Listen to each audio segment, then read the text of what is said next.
Hey everybody, it's Corporal Speculation, and I am bringing you another video talking about some current events.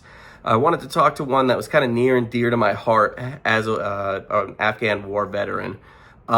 This terror attack that was stopped in Dearborn, Michigan by the FBI. Just the brief summary of the case, there's not a ton known about it as of right now. But there were two suspects, always remember these people are innocent until proven guilty in a court of law. But it is Muhammad Ali and Majid Muhammad, both 20-year-olds, born in Dearborn, Michigan. And they have been arrested for, according to CNN, they were acquiring weapons, getting funding, and planning an attack that would look like France, likely referencing the Nice attack with the semi for Halloween, and the FBI was able to insert themselves into their group and disrupt the operation. It was going to be an ISIS-inspired attack, and it's scary stuff. I'll be honest, it's scary stuff. That we live in this world where, really dangerous things like that can happen. But I do have a couple of points that I wanted to relate it back to that kind of, like I said, I have kind of a unique perspective on this stuff as a combat veteran. And the first thing that I do always want to point out in these types of situations, especially naming the guys, is they are innocent until proven guilty. I mean, we know the FBI, and it was in Michigan where that Gretchen Whitmer stuff happened, and they are not above in trapping these kids. You know what I'm saying? They're 20 years old. We don't know if they were planning this attack or if their group was infiltrated by an FBI agent who planned it, and they were just kind of smiling and going along with it. And then that guy said, I'll send you $100 if you go get a gun just to arm yourself. And they took the money and went and got a weapon. I mean, these things can happen. The FBI is known to entrap people. It's just something that does happen. So let's keep an open mind and have a good idea before we start making accusations. But moving forward, it's just clear that these two kids were radicalized, whether it was by ISIS or possibly the FBI. They were certainly radicalized if they were talking like that about making another Nice-style terror attack. And I want to briefly touch on that because it's like, how do you think they radicalized them? You know what I'm saying? As a guy that grew up in the 90s, I was in the 7th grade when 9/11 happened. And they told us that they hated us for our freedom. I don't think that they're selling them the Bill of Rights, and that's how they're radicalizing them.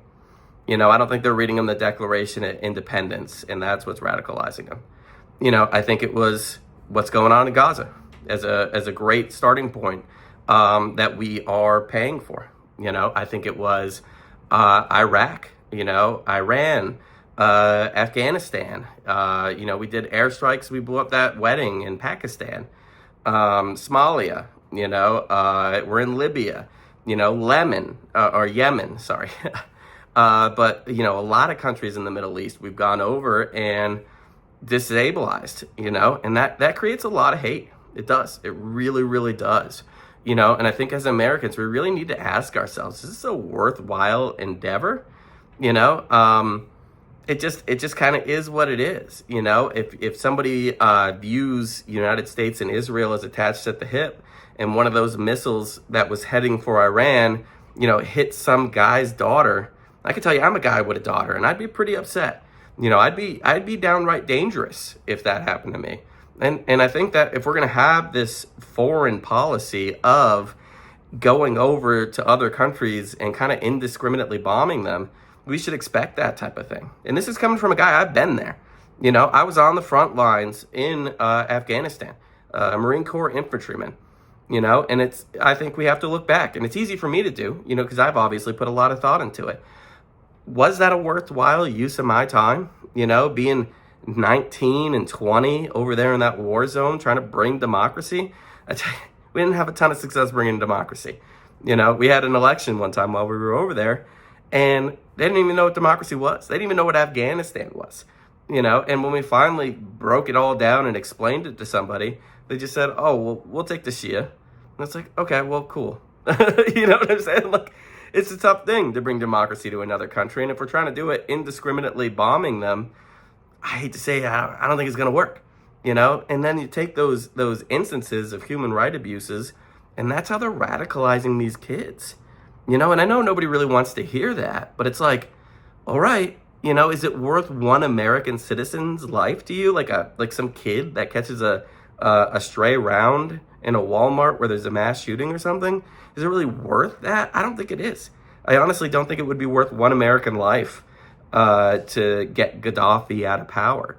You know, I just think that was it was a complete waste of time, and we're encouraging a lot of blowback. So it's just something to really think about, you know, and with that sort of thought process, hold that in your mind, and also remember that in the last 5 years, we have imported 4.5 million Muslims into our country per the Pew. And I'm not here to tell you that's a good thing or a bad thing, you know. I think it's cheap labor, you know what I'm saying? That's the reason why we're bringing as many people over as we are. We're interested in getting cheap labor, which probably isn't great for me as a blue-collared American with a job. But, you know, it's just something to think about, you know. We're bringing over 4.5 million of them. They're coming up into the world through this, you know, sort of ideological intersectionality where they're taught to be aggrieved. And then there's all of this, you know, devastation happening in the Middle East. And it's like, listen, I'm not saying that anybody supports all three of those policies in combination, right? No matter what, if you're listening to this video, you probably don't love any one part or aspect of that, you know, combination, but that's what we're doing. And it's like the monster has gotten too big. It's too big. You know, when there's too many hands, they're not talking to each other. It's not like the right hand's not talking to the left. It's like a 100-armed kraken that's all doing all kinds of crazy stuff at the same time. But it's like, we're seriously, you know, turning parts of the Middle East into a parking lot while importing millions of people from those countries to our country, you know, while raising them to think of themselves as a victim of our culture. And it's like, oh boy, you know, like, what are we doing? You know, let's go ahead and hit the brakes. Let's reevaluate. Let's think. You know what I'm saying? Let's have a coherent policy on this stuff. You know, and it kind of brings all back to, you know, what I like to talk about with the government just being too big. You know, it's too much. There's too much stuff going on all at once. And it's crazy that, you know, these three policies could stand together at the same time. I mean, really, you know, we are doing all of those things. And it's an absolute recipe for a catastrophe. I mean, I hope everybody, even if you think that all that immigration is wonderful, or even if somehow you think that, you know, all the money and energy we put into the Middle East has been well used, I mean, we got to be able to agree, like, you can't do all three of those things. You know, you can't level their country, bring them here, and then radicalize their kids, you know, and teach them that they're the victim of this this policy, and like really make them focus on it.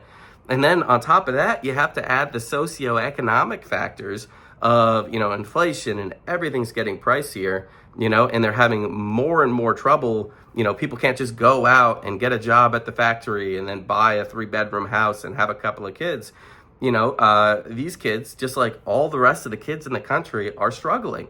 You know, they really are struggling. And struggling young men are willing to do dangerous stuff, bad stuff, you know, and especially if they've got sort of a victim mindset that they're being aggrieved, which I hate to tell you, you know, if we turned their home country into a parking lot or supported a government that did, that is a pretty legitimate reason to be upset, right?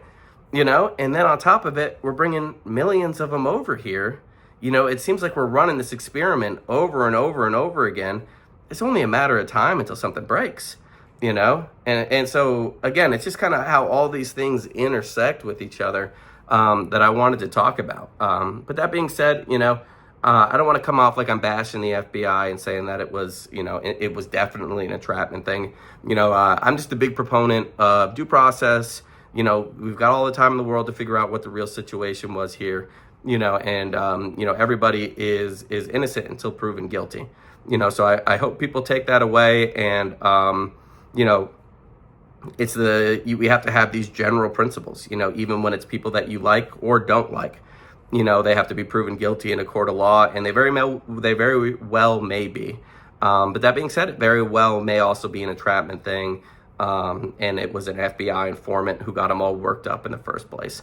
So who knows? So let's watch this story, see how it evolves, and I'll catch you back here tomorrow. If you guys wouldn't mind, throw me a like. If I got something wrong, please let me know in the comments. I love talking about this stuff. That's honestly most of the reason that I'm here. If you like what I had to say, feel free to hit me up with that as well. And throw me a sub. I'm going to be making a lot more content, just trying to get my thoughts into the world. It's just having fun with it. And, I'm going to start working on increasing the quality of the videos here in the next few weeks and getting it to a better spot where I'm happier with it. But I just want to talk to you guys. Like I said, I don't think that there's a lot of people that look at these things from my perspective. And I just, so I want to get it out into the world and chat with you. All right. Thanks, everybody. You have fantastic days.